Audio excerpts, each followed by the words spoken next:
السلام عليكم ورحمة الله تعالى وبركاته. مرحبا بكم في فيديو جديد على قناة الاختراع المغربي. اليوم سنقوم بإلقاء نظرة على هذه الكلامبوميتر الرائعة جدا أحبابي في الله. هذه الكلامبوميتر بها مميزات رائعة وهي وسط هذه الحقيبة. سنقوم بإلقاء نظرة عليها وسنجد هذا السلك ولقياس درجة الحرارة. هذه أسلاك الكلامبوميتر، أسلاك رائعة جدا، يعني أسلاك قوية. نجد الكلامبوميتر ونجد أيضا كتيب التعليمات.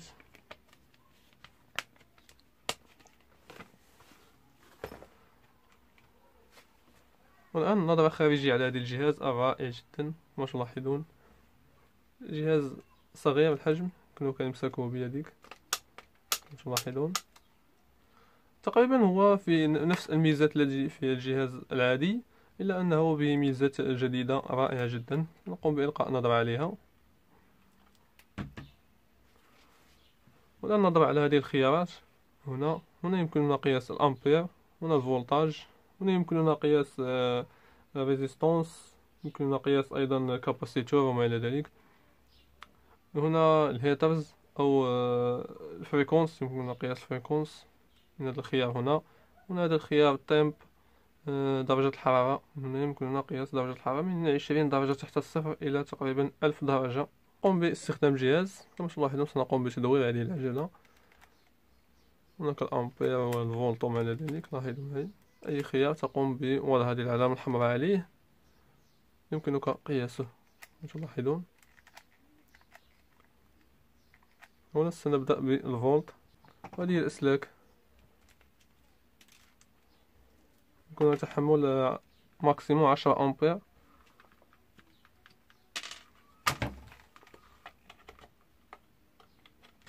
الآن سنقوم بقياس التيار الإي سنقوم بالضغط على زر سيلكت للتمرين بين الإي والدي سي. كما تلاحظون هنا نجد الأي سي وهنا الدي سي. نتركها في خيار الأي سي.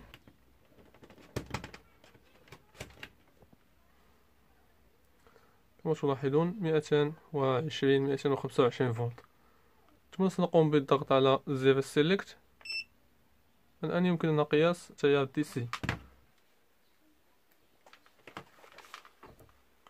كما تلاحظون هذه البطارية هي 10 فولت. يمكننا تثبيت هذه القراءة بالضغط على زر الهولد. هنا ضغطة واحدة. الآن سأقوم بنزع هذه الأسلاك. لاحظوا 10 فولت تبقى ثابتة حتى نقوم بنزع السلكين. كما تلاحظون وبعد الضغط عليها مرة واحدة أيضا نقوم بالرجوع إلى الوضع العادي. وعند الضغط عليه مطولا لمدة 3 ثواني كما تلاحظون يقوم بإشعال لنا الإنارة هنا. وفي وضعه في هذه الخيارات فيقوم بإشعال الإنارة فقط هنا، ولكن في الأمبير يقوم بإشعال لنا ليد هنا بالخلف. لاحظوا معي كما تلاحظون. وعند وضعها في هذا الخيار يمكننا قياس المقاومة. سنضغط على السيلكت. يمكننا قياس هنا الدايود، هنا الرنان يعني الجرس. تلاحظون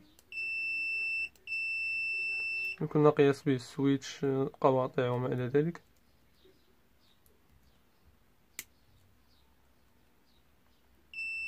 تلاحظون سنضغط على السيلكت. هنا يمكننا قياس كاباسيتور يعني المكثفات. في الخيار ما قبل الأخير فنحن نقوم بقياس الفريكونس يعني الهيرتز، الكيلو هيرتز، الميجا هيرتز. الآن سنقوم بتجربة التيار عندنا. نقوم بالضغط على هذا الزر، زر الهيرتز، ضغطة واحدة. ثم نقوم بإدخال هذه الكابلات. نحن لدينا هنا 48 و 51، يعني 50 هي المعمول بها في أغلب الدول. وعند وضعها في الخيار الأخير يعني هو تامب، يعني نقوم بقياس درجة الحرارة. سنقوم بتجربتها. كما تلاحظون سنقوم بإدخال هذه القطعة. نضع الموجب في هنا في الأحمر هنا بهذا الشكل. سنقوم بالقياس. لدينا هنا ماء ساخن، هنا ماء بارد بعض الشيء. تلاحظون هنا 21 درجة. سنقوم بتجربة الماء الساخن، يعني 65 درجة. الآن سنقوم بإعادتها إلى الماء البارد. تلاحظون 21.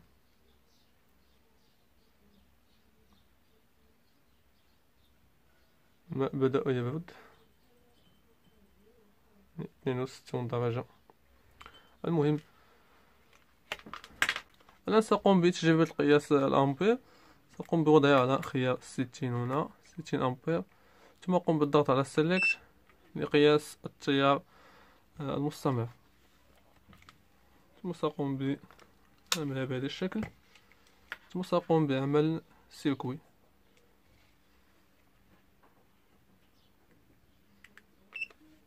كما تلاحظون هنا هذه البطارية تقريبا 6 أمبير، وهي فارغة طبعا. هذه البطارية قوية جدا كما تلاحظون. فيها تقريبا 8 بطاريات، سعة كل واحدة 1200. لاحظوا معي هذا الزر هنا NCV، يمكنك معرفة هل هناك تيار كهربائي في الكابلات أو الأجهزة، يعني عن بعد كما تلاحظون. بالضغط عليه لاحظوا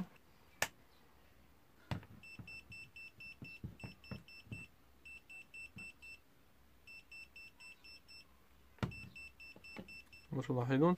يمكنكم معرفة هل هناك تيار كهربائي، يعني نفس هذا الجهاز الصغير هنا مثل القلم يعمل نفس الدور. وهذا الزر هنا كما تلاحظون ريال.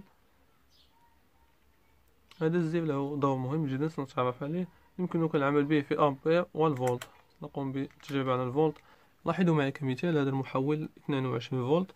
سأقوم بسحب سلك واحد، كم ستصبح يعني 2 فولت تقريبا.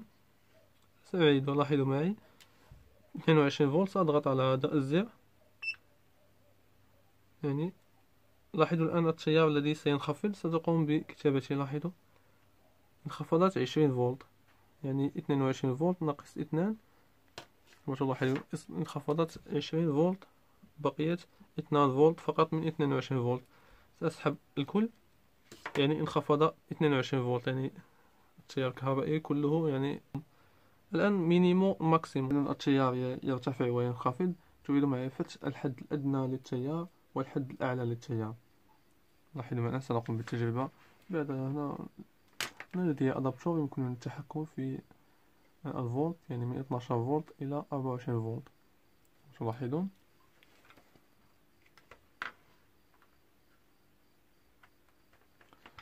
لاحظوا الآن عادي، يعني قسط التيار عادي. هناك 24 فولت فاصلة 50. سأقوم الآن بالضغط على هذا الزر ماكسيموم. تلاحظون ثم الآن سأقوم بتخفيض التيار ورفع التيار، يعني كما أن التيار ينخفض ويرتفع. لاحظوا